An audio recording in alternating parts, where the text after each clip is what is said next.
अच्छा, टॉपिक हमारा आज का जो है ये है correction of errors. Correction of errors में असल में इतना कोई डिफिकल्ट टॉपिक नहीं है। थोड़ा सा आपको डबल एंट्रीज का समझ होना चाहिए, और इसमें जो आपको चीज थोड़ी सी जो कंफ्यूज कर सकती है वो सस्पेंस अकाउंट का टॉपिक है। तो करेक्शन ऑफ एरर्स में ऐसा है कि जब कभी आपने कोई अकाउंटिंग इंफॉर्मेशन रिकॉर्ड की है, कोई डेटा रिकॉर्ड किया,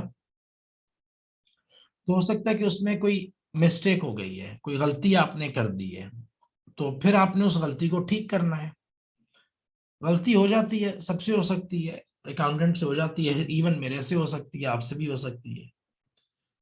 तो अकाउंटिंग में हम कह रहे हैं कि कोई एरर या कोई गलती हो गई है, कोई मिस्टेक हुआ है। और मिस्टेक असल में कब हो सकती है? जब आपने कोई डेटा रिकॉर्ड किया है, कोई इंफॉर्मेशन रिकॉर्ड की है।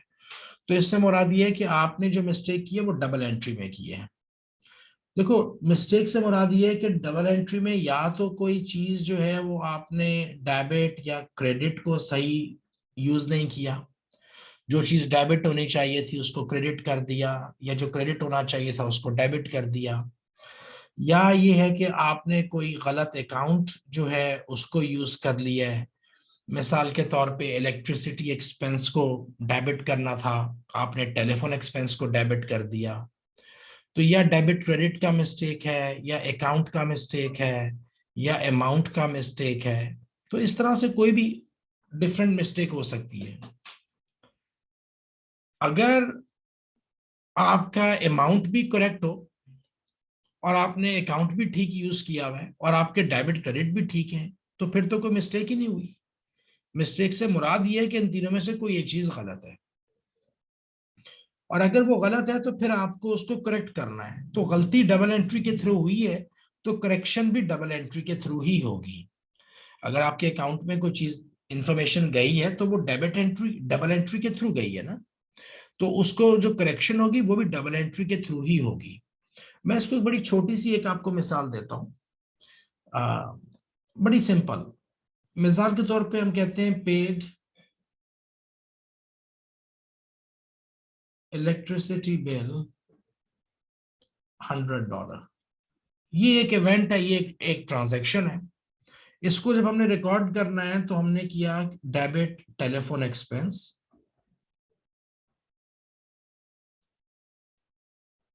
100, और हमने कह दिया क्रेडिट कैश 100। तो इसमें कोई मिस्टेक नजर आ रही है? कोई गलती है इसमें?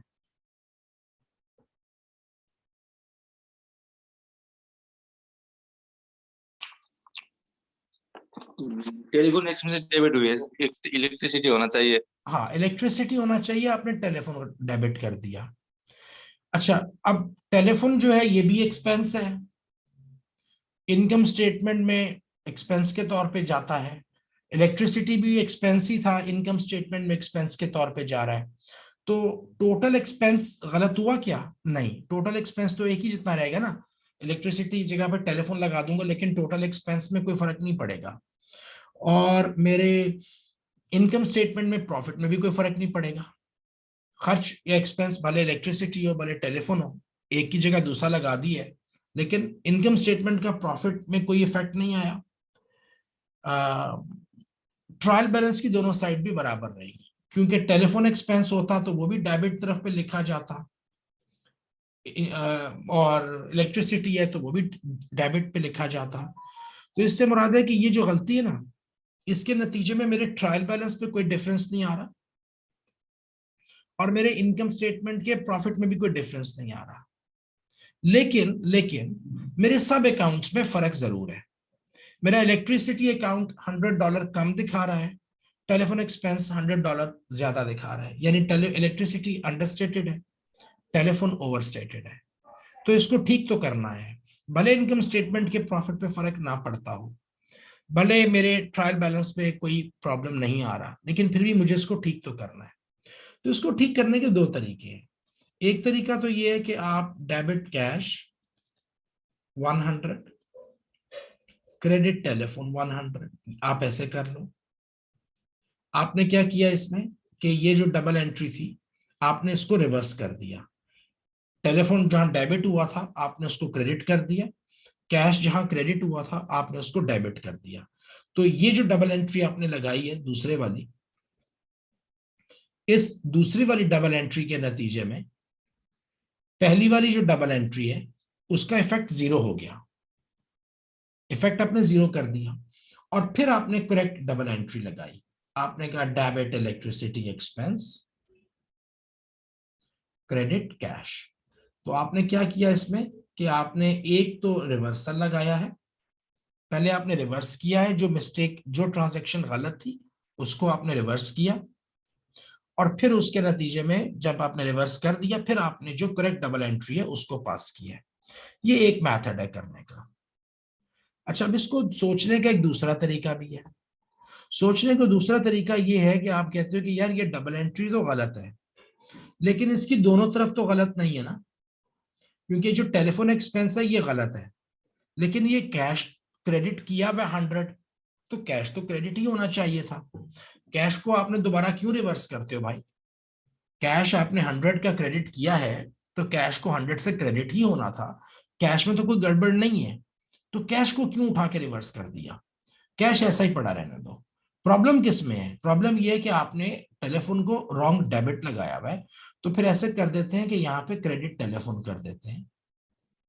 टेलीफोन को अगर मैंने गलती से एक दफा डेबिट गलत कर दिया तो मैं उसको क्रेडिट कर देता हूं, और इलेक्ट्रिसिटी एक्सपेंस जिसने कि डेबिट होना था उसको डेबिट कर देता हूं।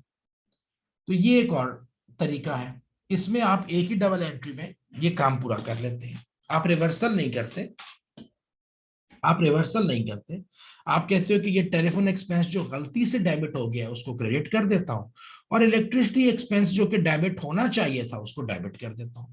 तो अगर ये डबल एंट्री लगा दो तो फिर इन दो की जरूरत नहीं रहती, या तो ये दो लगाओगे ठीक करने के लिए, एक रिवर्सल वाली और एक एक्चुअल वाली, या रिवर्स नहीं करते, कैश को हाथ नहीं लगाते, बोलते यार कैश अगर क्रेडिट किया हुआ तो ठीक ही किया हुआ, कैश को ना छेड़ो, जो गलत है टेलीफोन वाला उसको क्रेडिट करके जो होना चाहिए था उसको डेबिट कर दो। तो ये एक थोड़ा मैंने आपको एक सिनेरियो, एक छोटा सा एग्जांपल समझाया कि करेक्शन ऑफ एरर में हम क्या देखते हैं। अच्छा, इसमें आप देखते क्या हो कि जी इसमें 2-3 स्टेप आप जेन में रख लीजिए कि इसको करने का तरीका ये होता है कि हम, let me write down here and let me type it down. So आप क्या करते हो, आप कहते हो कि what double entry was made, कि मैंने क्या डबल एंट्री लगाई, what should have been the double entry, यानी मैंने कि हमने क्या डबल एंट्री लगाई, फिर आप सोचते हो कि क्या होना चाहिए था, और फिर आप कहते हैं कि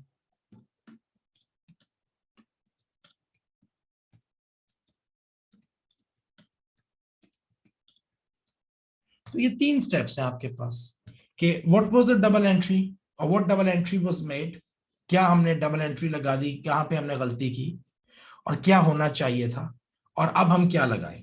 हमने क्या किया, हमने टेलीफोन एक्सपेंस को डेबिट कर दिया था, क्या होना चाहिए था, इलेक्ट्रिसिटी को डेबिट होना चाहिए था, तो अब क्या करें, इलेक्ट्रिसिटी को डेबिट करके टेलीफोन को क्रेडिट कर दें।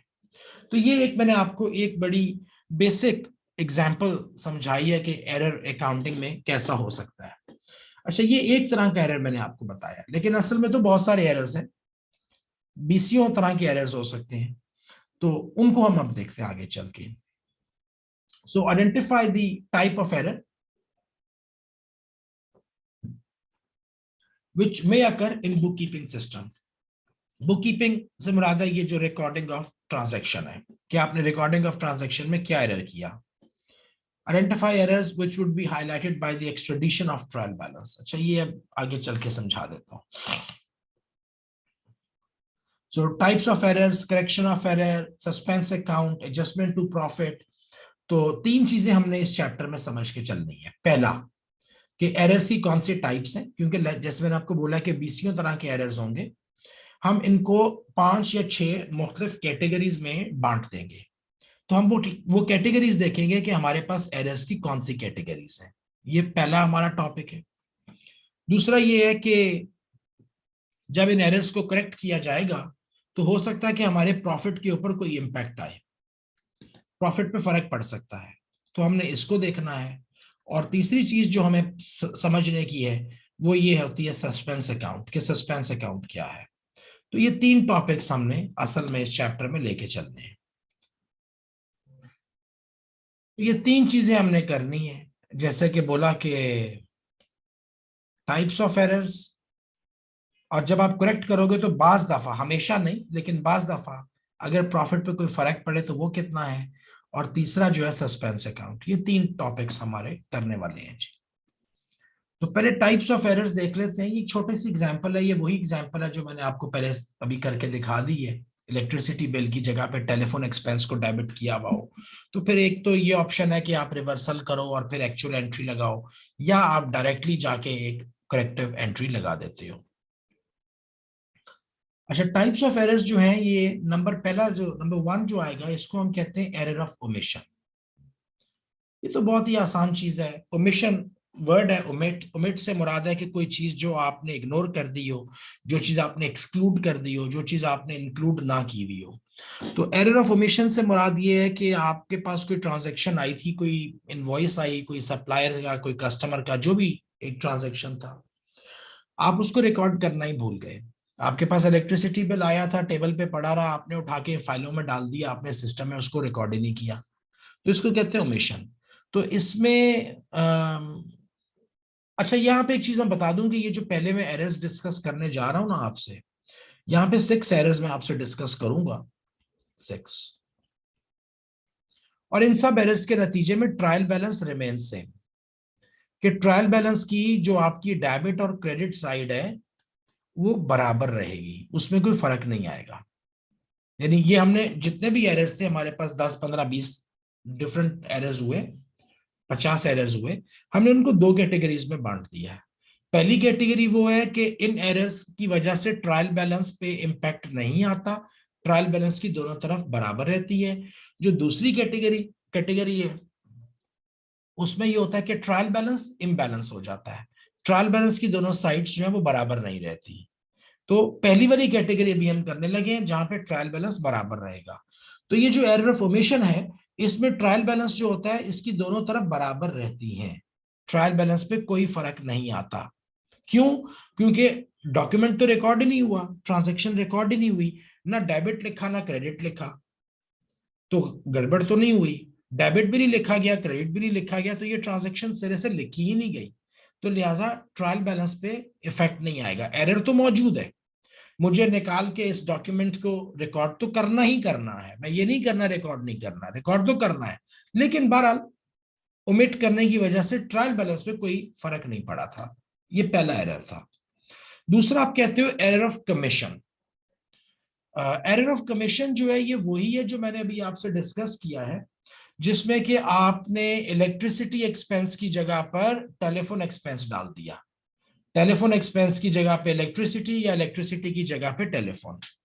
इसके नतीजे में भी ट्रायल बैलेंस की दोनों साइड्स तो बराबर ही रही, क्योंकि इलेक्ट्रिसिटी होता तो वो भी इधर ही लिखा जाता, इसकी जगह पे टेलीफोन लिख दिया तो वो भी डेबिट पर ही लिखा हुआ है। तो ट्रायल बैलेंस की सेहत पर तो कोई फर्क नहीं पड़ा, प्रॉफिट पे भी कोई इफेक्ट नहीं पड़ा, लेकिन बहरहाल एरर तो मौजूद है।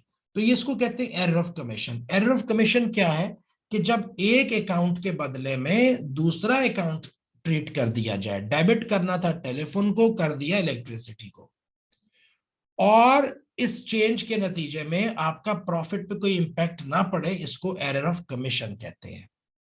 आपके प्रॉफिट पे कोई फर्क ना पड़े, प्रॉफिट पर कोई फर्क ना पड़े, इसको एरर ऑफ कमीशन कहते हैं। इसके बाद जो आपके पास एक और एरर है उसको कहते हैं error of principle. Error of principle में क्या हो रहा है कि आप एक अकाउंट की जगह पर दूसरा अकाउंट ट्रीट कर रहे हो, लेकिन आपका प्रॉफिट जो है उसमें डिफरेंस आ जाता है, आपके प्रॉफिट में डिफरेंस आ रहा है। मिसाल के तौर पे कैपिटल एक्सपेंडिचर को रेवेन्यू एक्सपेंडिचर के तौर पे लिख दिया। मिसाल इसकी देता हूं ऐसे कि हम एक एग्जाम्पल बना लेते हैं, हम लिखते हैं कि परचेस्ड कंप्यूटर फॉर $500 का हमने कंप्यूटर खरीदा और इसकी जो डबल एंट्री लगा दी वो हमने कह दिया डेबिट कंप्यूटर रिपेयर अकाउंट 500 और हमने कह दिया जी क्रेडिट कैश 500। तो अब अगर आप जेन में रखो कि ये तो कंप्यूटर रिपेयर अकाउंट जो आया है इसको आपने डेबिट किया हुआ है। कंप्यूटर रिपेयर अकाउंट जो होता है ये आपका इनकम स्टेटमेंट लेजर है, ये आपका रेवेन्यू एक्सपेंडिचर है, ये इनकम स्टेटमेंट में एक्सपेंस के तौर पे जाता है। जबकि हुआ क्या था कि आपने तो कंप्यूटर खरीदा था और ये आपका बैलेंस शीट में जाना चाहिए था एज कैपिटल एक्सपेंडिचर, जिसको कि आप एसेट कहते हो। यानी मैंने $500 का कंप्यूटर खरीदा, मुझे इसको $500 को बैलेंस शीट में एसेट के तौर पे दिखाना था और मैंने उसको वहां पे एसेट के तौर पे नहीं दिखाया, बल्कि मैंने उठा के इधर इनकम स्टेटमेंट में खर्च के तौर पे डाल दिया। तो इसमें क्या हुआ कि ट्रायल बैलेंस की दोनों साइड में तो फर्क नहीं पड़ेगा, क्योंकि रिपेयर एक्सपेंडिचर होता तो वो भी एक्सपेंस के तौर पे डेबिट के तौर पे आता है। मैंने रिपेयर एक्सपेंस की जगह पर एसेट लिख दिया तो वो भी बैलेंस शीट में डेबिट के तौर पे आता है, क्योंकि एसेट और एक्सपेंसेस दोनों ट्रायल बैलेंस में डेबिट पर आते हैं। तो ट्रायल बैलेंस तो मेरा बराबर रहा है, यानी computer purchase computer equipment asset की जगह पे कंप्यूटर रिपेयर का एक अकाउंट लगाया, तो फर्क मेरे ट्रायल बैलेंस को तो कोई नहीं पड़ा, ट्रायल बैलेंस तो हर हाल में बराबर ही रहेगा। लेकिन प्रॉफिट को फर्क पड़ गया, क्योंकि जो एसेट था 500 का, मैंने 500 के एसेट की जगह पे 500 का खर्च लिख दिया है। तो इनकम स्टेटमेंट में खर्चा बढ़ा दिया तो मेरा प्रॉफिट कम हो गया। तो इस एरर के नतीजे में असल में क्या हो रहा है कि आपका प्रॉफिट जो है वो कम हो रहा है, क्योंकि आप एक्स्ट्रा एक्सपेंस दिखा रहे हो। प्रॉफिट कितना कम हो रहा है, कोई बता सकता है मुझे?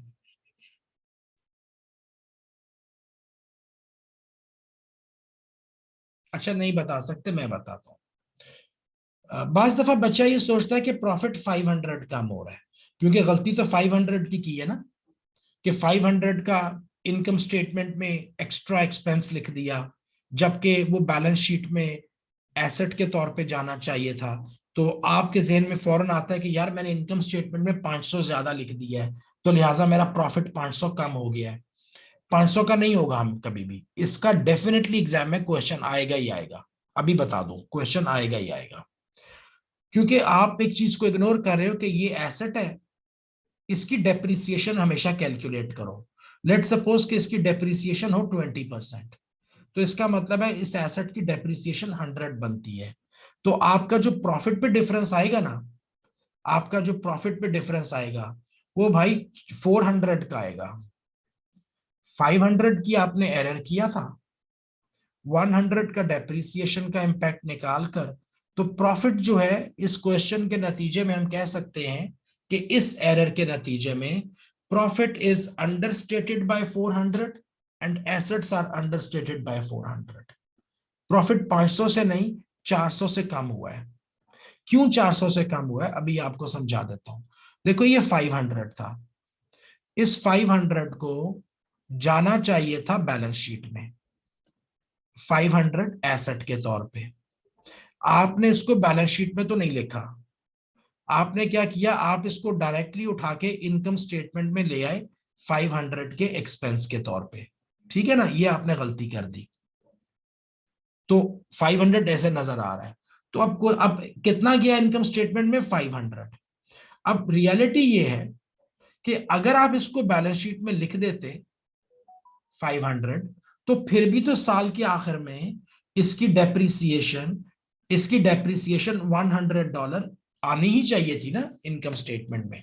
यानी अगर मैं इसको एक्सपेंस के तौर पे ना भी लिखता, अगर मैंने ये 500 ना भी लिखा होता और मैंने करेक्ट ट्रीटमेंट किया होता कि मैं इसको उठा कर ले गया हूं बैलेंस शीट में 500, मैंने ठीक ट्रीटमेंट किया हुआ होता, तो क्या होता, 500 बैलेंस शीट में जाता और उस 500 में से 100 इनकम स्टेटमेंट में एज एक्सपेंस आ जाता। तो क्योंकि ये 500 नहीं गया तो ये 100 भी नहीं आया। तो 100 आना चाहिए था इनकम स्टेटमेंट में हर हाल में, वो 100 नहीं आया उसकी जगह पे 500 का एक्सपेंस लिख दिया गया डायरेक्टली। तो जहां पे 100 इनकम स्टेटमेंट में एक्सपेंस आना चाहिए था डेप्रीसिएशन का, उसके बदले में आपने 500 का इनकम स्टेटमेंट में लगा दिया रिपेयर एक्सपेंस का। तो एक्स्ट्रा कितना लगाया एक्सपेंस? एक्स्ट्रा एक्सपेंस हो गया 400। तो जब कभी भी ये क्वेश्चन आए कि एक कैपेक्स का अकाउंट है उसको ओपेक्स में डाल दिया गया, या ओपेक्स का अकाउंट है उसको कैपेक्स में डाल दिया गया, यानी ऑपरेटिंग एक्सपेंस को कैपिटल एक्सपेंडिचर या कैपिटल एक्सपेंडिचर को ऑपरेटिंग एक्सपेंडिचर में, तो ये तो आपको पता चल गया कि एरर तो हुआ है, लेकिन वो सारे का सारा एरर नहीं है। आपने उसमें से डेप्रिसिएशन की अमाउंट को एडजस्ट करना है और उसके बाद लिखना है प्रॉफिट। समझ में आई बात? यस सर, क्लियर है? क्लियर है अभी तक तो। चलो, अब चौथा जो टाइप का एरर है उसको आप कहते हैं एरर ऑफ ट्रांसपोजिशन। ये एरर ऑफ ट्रांसपोजिशन जो है बड़ा एक कॉमन है। डबल एंट्री करते वक्त बाज दफा अकाउंटेंट गलती कर देते हैं, कुछ नंबर्स होते हैं 367 लिखना था उसकी जगह पे 376 लिख दिया है। कभी आप कैलकुलेटर यूज करते वक्त भी एकदम से फिर क्लियर करते हो, मिटाते हो, दोबारा स्टार्ट करते हो, क्योंकि जल्दी में 367 की जगह पे 376 लिख दिया, या 381 की जगह पे 318 लिख दिया।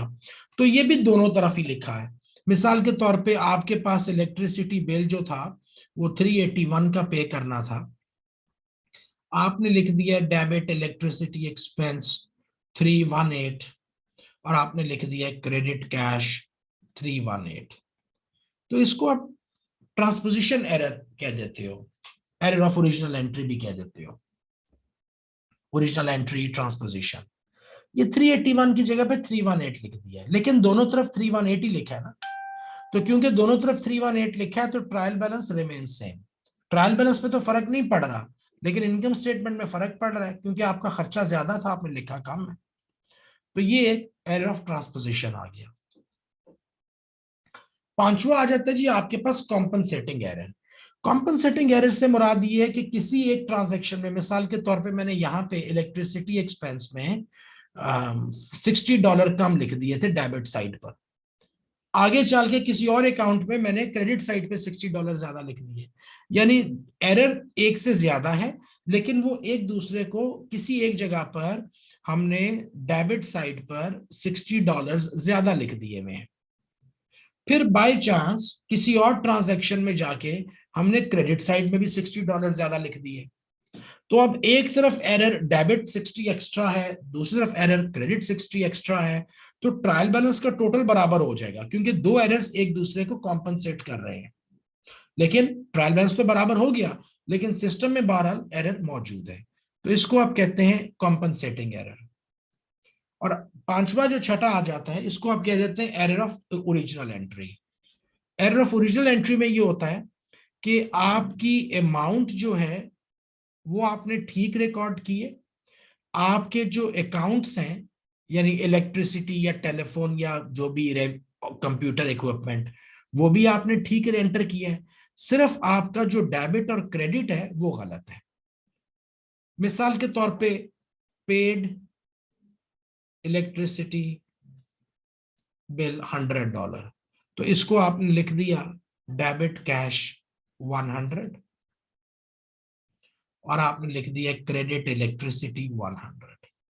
तो अब क्या हो रहा है कि अमाउंट तो 100 मैंने करेक्ट लिखी है, अकाउंट भी मैंने इलेक्ट्रिसिटी एक्सपेंस और कैश ठीक ही है, लेकिन फर्क ये है कि मैंने गलती ये कर दी कि मैंने इलेक्ट्रिसिटी अकाउंट को क्रेडिट कर दिया है जो कि डेबिट होना चाहिए था, और कैश को डेबिट किया हुआ है जो कि क्रेडिट होना चाहिए था। यानी जो डेबिट होना चाहिए था उसको क्रेडिट कर दिया, जो क्रेडिट होना चाहिए था उसको डेबिट कर दिया, तो ये हमारी गड़बड़ हो गई।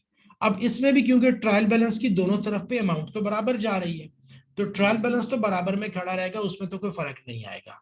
लेकिन फर्क जो पड़ा वो ये पड़ा कि आपके इंडिविजुअल लेजर में इलेक्ट्रिसिटी को आप कम कर रहे हो, कैश को आप बढ़ा रहे हो। तो ये 6 टाइप्स ऑफ एरर्स हैं जो कि सिस्टम में कमिट हो सकते हैं, और उनके नतीजे में ट्रायल बैलेंस में प्रॉब्लम नहीं आता। मैंने आपसे बोला हमारे पास 20 तरह की मिस्टेक्स या एरर्स हो सकते हैं। हमने इनको 2 ब्रॉड कैटेगरीज में डिवाइड किया है। पहली कैटेगरी में 6 टाइप्स ऑफ एरर्स हैं जिनमें के ट्रायल बैलेंस जो है उसकी दोनों साइड्स बराबर रहती हैं। दूसरी जो टाइप ऑफ एरर्स है वो मैं भी आगे चल के आपको बताने लगा हूं, उसमें ट्रायल बैलेंस की दो साइड्स जो हैं वो बैलेंस नहीं होती। ट्रायल बैलेंस में डेबिट और क्रेडिट साइड का फर्क पड़ जाता है। यहां तक कुछ पूछना हो तो मेरे से पूछ लीजिए। ये 6 टाइप्स के एरर्स हमने कर ली है। एरर ऑफ कमीशन वही एग्जांपल है, दोबारा रिपीट करने की जरूरत नहीं है। इलेक्ट्रिसिटी की जगह पे टेलीफोन किया। कमीशन से मुराद ये है कि वो एरर जिनमें प्रॉफिट पे कोई डिफरेंस नहीं आ रहा। तो इलेक्ट्रिसिटी की एक्सपेंस की जगह पे टेलीफोन लगा दो, खर्च तो खर्च है, टेलीफोन अल्टीमेट प्रॉफिट पे तो कोई फर्क नहीं आएगा। इसको आप एरर ऑफ कमीशन कहते हो। ये हमने पहले पढ़ लिया। एरर ऑफ प्रिंसिपल ये था कि आपने कंप्यूटर खरीदा और कंप्यूटर खरीद के उसको रिपेयर अकाउंट में डाल दिया है। तो ये असल में जब आपने कंप्यूटर खरीदा था तो ये तो एसेट था। आपने एसेट को जो कि बैलेंस शीट में जाना चाहिए था उसकी जगह पे रिपेयर में डाल दिया, जो कि इनकम स्टेटमेंट में एक्सपेंस। ये भी मैंने आपको समझा दिया है और मैंने ये भी बता दिया कि 500 का ज्यादा एक्सपेंस लगाया, लेकिन अल्टीमेटली जो डिफरेंस आएगा वो सिर्फ 400 का ही आएगा। क्यों? क्योंकि उसमें डेप्रिसिएशन आपने इंपैक्ट लगाना है। तो जो नेट इंपैक्ट आएगा वो सिर्फ 400 का ही आएगा। आई एम श्योर दैट ये आपको क्लियर है। Profit is understated by 400। अच्छा, errors with the trial balance still balances, ये वही है पहली वाली टाइप कि जब जिनमें आपके एरर बैलेंस हो रहा है, आपकी ट्रायल बैलेंस हो रहा है। तो अप्रोच क्या होनी चाहिए आपकी कि what was the double entry, what did I do, what should I do to correct it now. Okay, तो वही 3 स्टेप जो मैंने आपको पहले बताया कि मैंने डबल एंट्री क्या लगाई थी, क्या होनी चाहिए थी, और अब इसकी करेक्शन की डबल एंट्री क्या होगी। एडजस्टमेंट टू प्रॉफिट, बाज दफा ये होता है कि आपके पास एरर्स जो हैं जब आप लगाते हो तो उसकी वजह से प्रॉफिट में कोई एडजस्टमेंट करने की जरूरत पड़ जाती है। देखो, जिस तरह ये पहला वाला एरर था ना, इलेक्ट्रिसिटी वाला, इसको जब मैंने करेक्ट किया था ना तो मेरी प्रॉफिट में कोई फर्क नहीं पड़ा था। प्रॉफिट में कोई फर्क नहीं पड़ा था क्योंकि एक एक्सपेंस को डेबिट कर दिया, एक एक्सपेंस को क्रेडिट कर दिया।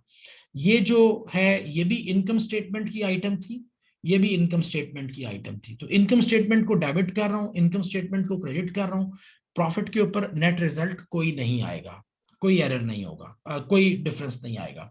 लेकिन जब इसकी करेक्शन करूंगा ना, कंप्यूटर रिपेयर और कंप्यूटर इक्विपमेंट वाले की, तो फिर प्रॉफिट में फर्क आएगा क्योंकि इसकी वजह से प्रॉफिट 400 कम हो रहा था। तो जब इसको ठीक करूंगा तो मेरा प्रॉफिट 400 बढ़ जाएगा। तो इसको हम कहते हैं एडजस्टमेंट टू प्रॉफिट, कि कुछ एरर्स के नतीजे में प्रॉफिट बढ़ जाता है। तो अगर बैलेंस शीट अकाउंट डेबिट हो रहा है और बैलेंस शीट अकाउंट क्रेडिट हो रहा है, balance sheet account debit, balance sheet account credit से क्या मुराद है? मिसाल के तौर पे आपने सोल्ड गुड्स ऑन क्रेडिट, ये आपने $100, आपने $100 की गुड्स क्रेडिट पे बेचे थे। तो आपने डबल एंट्री लगा दी, डेबिट कैश 100, क्रेडिट सेल्स 100। तो ये आपने गलती कर दी ना, क्योंकि बेचे तो आपने क्रेडिट पे हैं। तो जब क्रेडिट पे बेचते तो आपको रिसीवेबल को डेबिट करना चाहिए, आपने रिसीवेबल की जगह पे कैश को डेबिट किया है। तो इसको करेक्ट करने के लिए अब हम क्या करेंगे, हम कहेंगे डेबिट रिसीवेबल 100 और हम कहेंगे क्रेडिट कैश 100। ये जो कैश था इसको गलती से डेबिट किया गया था तो लिहाजा इसको क्रेडिट कर दो और इसकी जगह पे रिसीवेबल को डेबिट कर दो। तो इस डबल एंट्री को लगाने के नतीजे में प्रॉफिट पे कोई फर्क नहीं पड़ेगा क्योंकि बैलेंस शीट का अकाउंट डेबिट हो रहा है, रिसीवेबल अकाउंट बैलेंस शीट का है ना, तो बैलेंस शीट का अकाउंट डेबिट हुआ और बैलेंस शीट का अकाउंट ही क्रेडिट हुआ क्योंकि कैश भी बैलेंस शीट की आइटम है। तो कैश को आपने क्रेडिट किया है, बैलेंस शीट रिसीवेबल को आपने डेबिट किया है। तो ये दोनों जो ट्रांजैक्शंस के जो दो इस ट्रांजैक्शन के जो दोनों हिस्से हैं ये बैलेंस शीट को इंपैक्ट करते हैं, ये इनकम स्टेटमेंट को तो इंपैक्ट कर ही नहीं रहे।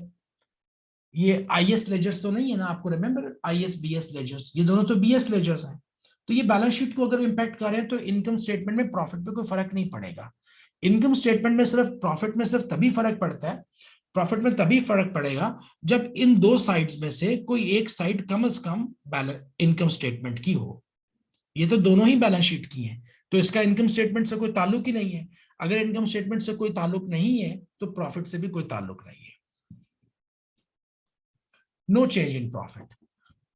बाज दफा जब आप करेक्शन करते हो तो ऐसा हो जाता है कि आप इनकम स्टेटमेंट को डेबिट कर रहे हो और बैलेंस शीट को आप क्रेडिट कर रहे हो। अब यहां पे एक साइड जो है ये इनकम स्टेटमेंट की आ गई, ये वाली बैलेंस शीट की आ गई। इसका तो प्रॉफिट से कोई लेना देना ही नहीं है, लेकिन इस वाली का प्रॉफिट से लेना देना है क्योंकि ये इनकम स्टेटमेंट आइटम है। मिसाल के तौर पे आपने debit, I don't know, electricity expense कर दिया या कंप्यूटर रिपेयर एक्सपेंस कर दिया, तो ये जब आप डेबिट इनकम स्टेटमेंट को करोगे, इनकम स्टेटमेंट जब भी डेबिट होती है तो प्रॉफिट कम होता है, प्रॉफिट कम होता है। तो इसके नतीजे में मिसाल के तौर पे debit rent expense credit cash, इसके नतीजे में प्रॉफिट आपका कम हो जाएगा, डिक्रीज इन प्रॉफिट, क्योंकि debit income statement means profit goes down.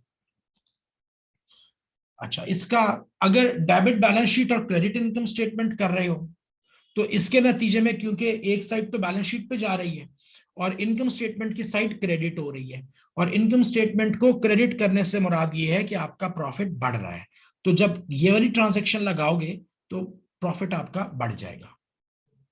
और लास्ट जो आइटम है फोर्थ वाली, उसमें ये होगा कि debit income statement, credit income statement, दोनों इनकम स्टेटमेंट की आइटम्स हो, तो उसमें भी प्रॉफिट में कोई इफेक्ट नहीं आता।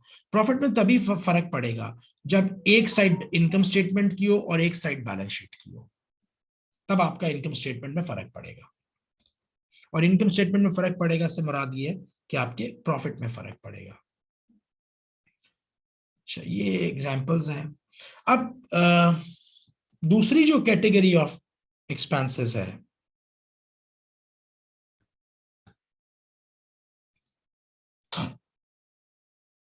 सॉरी छोटा सा ब्रेक ले लिया। Errors where the trial balance does not balance, वो ट्रांजैक्शंस जहां पे ट्रायल बैलेंस बैलेंस नहीं होता। अच्छा, ये दोबारा बता दूं कि ये जो ट्रांजैक्शंस है ना, ये आज के कंप्यूटराइज्ड अकाउंटिंग सिस्टम में इतना बड़ा कोई इशू नहीं रहा। ये ज्यादा इशू आपका था जिस वक्त आप मैनुअल अकाउंटिंग करते थे। जब आप मैनुअल बुक कीपिंग कर रहे थे तो उस वक्त ये प्रॉब्लम्स ज्यादा होती थी।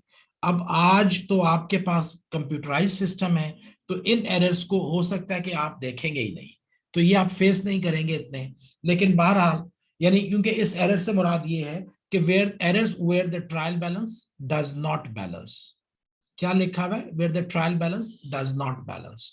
तो अब कंप्यूटर बेस्ड अकाउंटिंग में तो ये मुमकिन ही नहीं है कि ट्रायल बैलेंस बैलेंस ना हो। कंप्यूटर आपको ट्रायल बैलेंस बैलेंस करके ही निकाल कर देगा।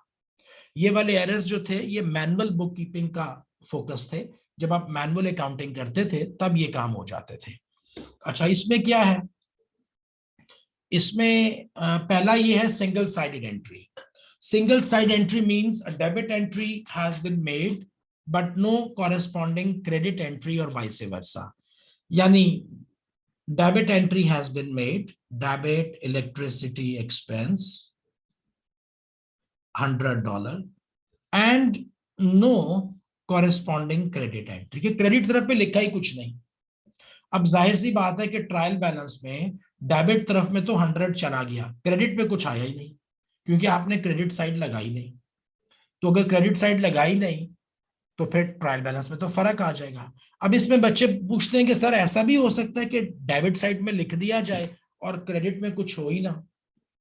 अकल तो नहीं मानती, मेरी भी नहीं मानती, आपकी भी अकल नहीं मानती, क्योंकि इतना निकम्मा अकाउंटेंट तो कोई नहीं होगा ना कि यहाँ पे कुछ लिखा ही ना, डबल एंट्री जो है वो एक ही लाइन लगा के निकल जाए। ऐसे अकाउंटेंट को तो अकाउंटिंग नहीं पढ़ाने की जरूरत, इसको तो डॉक्टर को दिखाने की जरूरत है। तो ये बच्चे ऐसे नहीं है। असल में होता यह है कि उसने जर्नल लगाते वक्त तो ठीक ही काम किया था, जर्नल एंट्री में प्रॉब्लम नहीं आती थी, प्रॉब्लम जर्नल एंट्री में नहीं आती थी। और वैसे भी ट्रायल बैलेंस जर्नल एंट्री से तो बनता भी नहीं है। ट्रायल बैलेंस आप कहां से बनाते हो, ट्रायल बैलेंस आप बनाते हो लेजर अकाउंट से। लेजर अकाउंट्स के जो क्लोजिंग बैलेंसेस हैं वो आप यहां पर लिखते हो ट्रायल बैलेंस में। तो हुआ ये था कि जर्नल एंट्री, जब ये कहते हैं ना सिंगल साइडेड एंट्री, तो इससे मुराद ये नहीं है single sided double entry. Double entry जो थी वो करेक्ट ही थी, लेकिन गड़बड़ ये हुआ कि आपको पता है कि आप पहले जर्नल बनाते हो, जर्नल बना के फिर आप लेजर में जाते हो। अभी आप याद करो चैप्टर नंबर 5 जब हम कर रहे थे तो हम क्या करते थे, हमने कहा था यार हमारे पास अकाउंटिंग बुक है और हर अकाउंट का एक सेपरेट पेज है। Page number 5 rent expense, page number 6 salaries expense, page number 7 telephone expense, page number 19 cash, page number 28 electricity, मिसाल के तौर पे। तो जर्नल में तो जब आप अकाउंटेंट ने एंट्री लगाई तो उसने ठीक ही लगाई, कोई गड़बड़ नहीं हुई। लेकिन जब उसने इसको लेजर में पोस्ट करने की बारी आई तो लेजर में इसकी पोस्टिंग दो जगह पे होनी थी। एक होनी थी पेज नंबर मिसाल के तौर पे 19 जो कि कैश का था, और एक होनी थी एंट्री पेज नंबर 72 जो कि इलेक्ट्रिसिटी एक्सपेंस का था। तो अकाउंटेंट ने पेज नंबर 19 खोला और कैश की साइड पे तो एंट्री लगा दी क्रेडिट में, और फिर उसको जाना था पेज नंबर 72 में।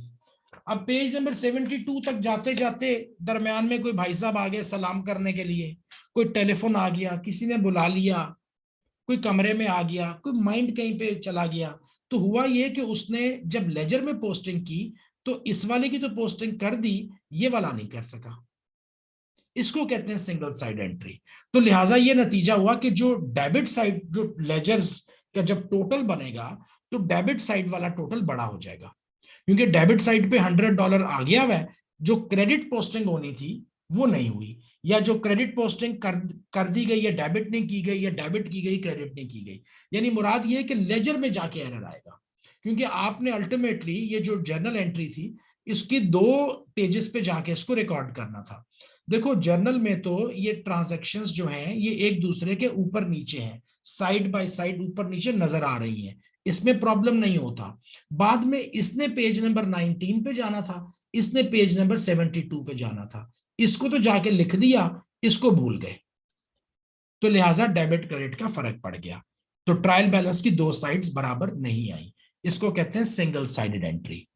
दूसरा, debit and entries have been made at different values. Different values यानी कि डेबिट साइड पे जो जा रहा है उसको मैंने 318 लिखा हुआ है, जो क्रेडिट साइड पे जा रहा है उसको मैंने 381 लिखा हुआ है। अब ये भी नहीं होगा, जर्नल में नहीं होगा, क्योंकि इतना नकम्मा तो कोई भी अकाउंटेंट नहीं मैं समझता कि कोई हो, सारे अकाउंटेंट माशाल्लाह ठीक ही होते हैं। यहाँ पे 318 ही लिखेगा। गड़बड़ ये हुई कि जब इसको जाके पेज नंबर 19 पे उसने लिखना है, पेज 19 पर, तो यहाँ पे उसने 318 लिखा। ये वाली जो एंट्री थी ये किसी और पेज पे जानी थी, ये जानी थी पेज नंबर 72 पर, और वहां पे जाके मैंने बातों में ज़हन थोड़ा सा मसरूफ था, कुछ परेशानी थी, कुछ मैंने वहां पे 381 लिख दिया। तो जब हम कहते हैं डिफरेंट वैल्यूज, तो डिफरेंट वैल्यूज जर्नल एंट्री में नहीं थी, ये लेजर में जाके हो रही हैं, क्योंकि लेजर डिफरेंट पेजेस पे है। एक साथ तो नहीं है ना कि ऊपर नीचे देख रहा हूं, यहां तो मैं ऊपर नीचे देख रहा हूं, यहां पे गलती नहीं करूंगा, गलती इधर कर दूंगा, इधर लिखते हुए 318 लिख दिया, आगे चले गए जाके 381 लिख दिया। आप लोगों को तो शायद इतना याद नहीं हो, क्योंकि आप लोग तो अब नई जनरेशन में हो, तो कंप्यूटराइज्ड अकाउंटिंग कर रहे हो। तो कंप्यूटराइज्ड अकाउंटिंग में ये जो लेजर पोस्टिंग है ना, ये कंप्यूटर आपके लिए ऑटोमेटिकली आज खुद ही करता है। आज आप सिर्फ और सिर्फ एक ट्रांजैक्शन रिकॉर्ड करते हो, ट्रांजैक्शन रिकॉर्ड करने के बाद उसको खुद ही आपका कंप्यूटर जर्नल में लेके जाता है, खुद ही आपका कंप्यूटर उसको लेजर बनाता है, तो लिहाजा गलती नहीं होती। पहले ये होता था कि हम मैनुअली पहले उसको जर्नल में लिखते थे, और जर्नल में मैनुअली लिखने के बाद फिर हम उसको मैनुअली लेजर में लिखते थे, और यहां पे हमसे गड़बड़ हो जाती थी। और पुराने जो अकाउंटेंट्स, अगर कभी शायद आपको तो एक्सपीरियंस ना हुआ हो, हमें हुआ, पुराने जब अकाउंटेंट्स बैठ के काम कर रहे होते थे ना अपने ऑफिस में, तो ऐसे करके वो एंट्री कर रहा है, आप उसके सामने जाके उसको कहते हो जी सलाम अलैकुम चाचा, सलाम कैसे हो, वो आपको सर उठा के सलाम का जवाब भी नहीं देता, वो आपके सलाम का जवाब भी नहीं देता, क्योंकि उसको पता है कि इधर उसने आपके सलाम का जवाब दिया, उधर उसकी तवज्जो बढ़ जाएगी, उसकी अटेंशन खत्म हो जाएगी, और वो बेचारा यहाँ पे तो 318 लिख देगा, सलाम का जवाब देने के बाद दोबारा जब इधर आएगा तो यहाँ पे 381 कर जाएगा। तुम तो सलाम करके निकल जाओगे, वो बेचारा रात को 9 बजे तक बैठ के यही ढूंढता रहेगा मैंने गलती किधर कर दी है। तो वो आपको जवाब भी नहीं देते थे, वो क्या करते थे, अपनी एंट्री पूरी करते थे, फिर दूसरे पे जाके पूरी करते थे, किताब बंद करके फिर नजर उठा के तुम्हें देखता था, कहता था वालेकुम सलाम, कैसे आना हुआ। तो ये लेजर के वक्त में एंट्री होती थी गड़बड़।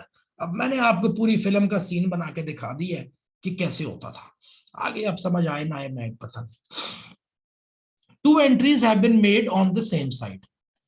क्या आपने डेबिट की तरफ ही 318 लिखा है और आपने दूसरा भी 318 डेबिट पे लिख दिया? भाई ऐसे नहीं होता था, इतना नकम्मा तो कोई भी नहीं था कि दोनों ही डेबिट पे लिख दो। यहां पर तो उसने उसको डेबिट पे और यहां पे क्रेडिट पे ही लिखा है। जब उठाकर लेकर गया पेज नंबर 72 पर वहां पे जाके उसने डेबिट में 318 लिखा, इस वाले को भी लेकर आया पेज नंबर 19 पर और इसमें भी जाके उसने डेबिट पे 318 लिख दिया, डेबिट वाले कॉलम में। यानी एक डेबिट कॉलम में होना चाहिए था, एक क्रेडिट कॉलम में होना चाहिए था। पेज पलटे, आगे जाके उसको भी बेचारे ने डेबिट पे ही लिख दिया। अब जब दोनों ही एंट्रीज डेबिट साइड पे आ जाएंगी तो जाहिर सी बात है कि ट्रायल बैलेंस की डेबिट और क्रेडिट तरफ में फर्क पड़ जाएगा। तो ये बहरहाल ये सारी एंट्रीज आप आज नहीं देखोगे, ये मैनुअल अकाउंटिंग की टिपिकल मिस्टेक्स होती थी।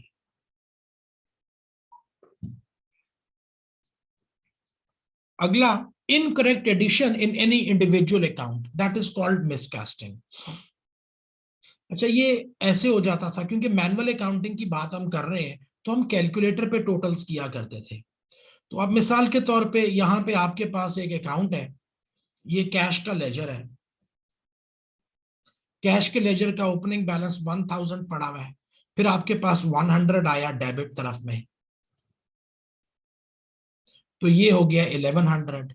फिर आपके पास 200 मजीद आया, तो ये हो गया 1000। ये नजर आ रहा है, ये मैं बिल्कुल कॉर्नर पे लिख रहा हूं। आ रहा है सर।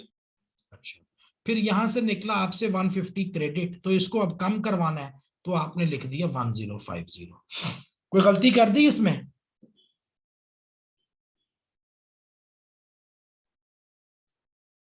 हो गई ना गलती यार।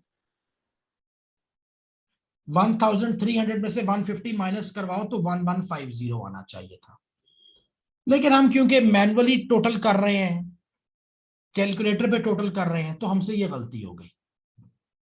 अब ये कैश लेजर जो है इसका बैलेंस तो होता है डेबिट, तो डेबिट होना चाहिए था 1150 ट्रायल बैलेंस में, लेकिन ट्रायल बैलेंस में आप लेकर क्या चले गए, आप ट्रायल बैलेंस में कैश लेजर का डेबिट बैलेंस 1050 लेके चले गए, तो ट्रायल बैलेंस की जो डेबिट साइड है वो $100 कम हो जाएगी। क्लियर है? क्लियर है सर। चलो, तो इसको कहते हैं miscasting. Opening balance has not been brought down. अब वो जो या नॉट बीन ब्रॉट डाउन या रॉन्गली ब्रॉट डाउन, आपके पास जो ये लेजर अकाउंट होते थे, ये पेजेस बने होते थे ना, तो ये मेरा एक पेज है यार, लाइन भी नहीं मेरे से सीधी खिंचती, अब तो पता नहीं इतना ज्यादा बुढ़ापा हो गया है।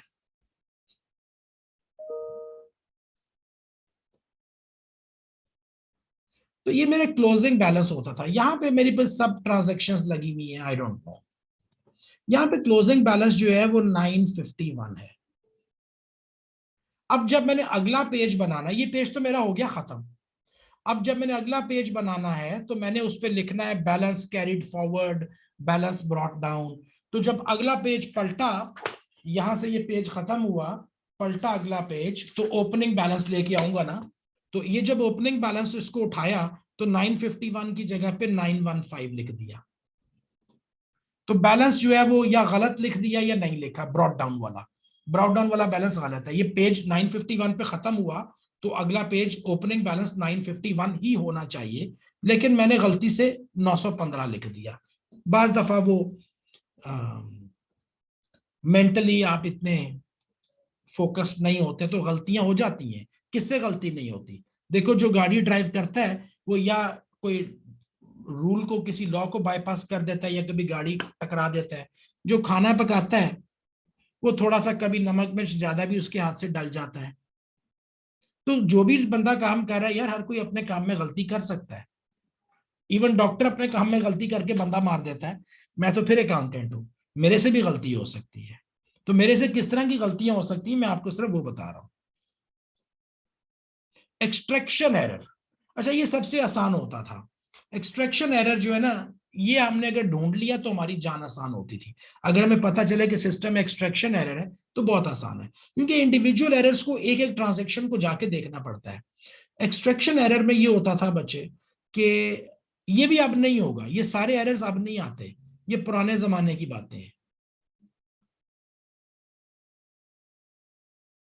आपके पास यहां पर ये कैश का लेजर था, इसका जो क्लोजिंग बैलेंस बन रहा था, ये आपका बैलेंस का कॉलम है, इसका क्लोजिंग बैलेंस जो है वो 1270 था। जब आपने ट्रायल बैलेंस बनाना है तो ट्रायल बैलेंस बनाते वक्त आपने यहां पर कैश लिखा और इसको जाके देखा, यार कैश पेज नंबर कितने पे था, पेज नंबर 72। जल्दी से गए पेज नंबर 72 देखा, बैलेंस कितना नजर आ रहा है, 1270, 1270। लेकिन क्योंकि ट्रायल बैलेंस भी मैनुअल बनता था, ये भी हाथ से बनता था, आपने यहां पे लाके लिख दिया 1720। यानी इंडिविजुअल लेजर के अंदर कोई मिसकास्टिंग नहीं है, इंडिविजुअल लेजर के अंदर कोई सिंगल साइडेड एंट्री, कोई प्रॉब्लम नहीं है। काम मैंने सारा ठीक किया हुआ है, काम मैंने सारा ठीक किया हुआ है। गलती सिर्फ ये हुई है कि जो आखिर में टोटल यहां से उठा के यहां लगाया ना, बस ये गलत हुआ है। तो अगर मैं पहले, तो जब भी हमारे पास गलती होती थी ना, ट्रायल बैलेंस नहीं होता था, पहले तो हम कहते यार एक्सट्रैक्शन एरर को चेक कर लो, क्योंकि अगर एक्सट्रैक्शन एरर को मैंने पकड़ लिया कि यार कैश 1270 था, यहाँ पे 1720 है, तो इसको जल्दी से ठीक करके जान छूट जाती थी। ज्यादा डिटेल में जाके इंडिविजुअल ट्रांजैक्शंस को चेक करने की जरूरत ही नहीं पड़ती थी। तो अगर एक्सट्रैक्शन एरर लगाया हुआ है, एक्सट्रैक्शन से मुराद ये है वहां पे जो देखा उसको इधर लिखा, वहां से देखने में और यहां पे लिखने में गलती कर दी है, यानी अंदर सब कुछ ठीक है। तो अब इन इंडिविजुअल ट्रांजैक्शन को इन्वेस्टिगेट करने की जरूरत नहीं है, बस इसको 1270 कर दो, काम ठीक हो जाएगा। तो ये एरर्स थे जो कि हम कहते हैं कि errors where the trial balance does not balance. ये भी तकरीबन 6 तरह के ही हैं। तो 2 कैटेगरीज की एरर्स हमने पढ़ ली है, जहां पे कि ट्रायल बैलेंस बैलेंस होता है और जहां पे कि ट्रायल बैलेंस बैलेंस नहीं होता।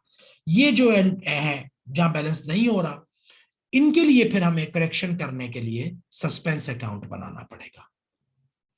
वो सस्पेंस अकाउंट हम इनके लिए बनाएंगे जहां पे कि ट्रायल बैलेंस की 2 साइड्स बराबर नहीं है। अब सस्पेंस अकाउंट क्या है ये हम आगे चल के पढ़ते हैं।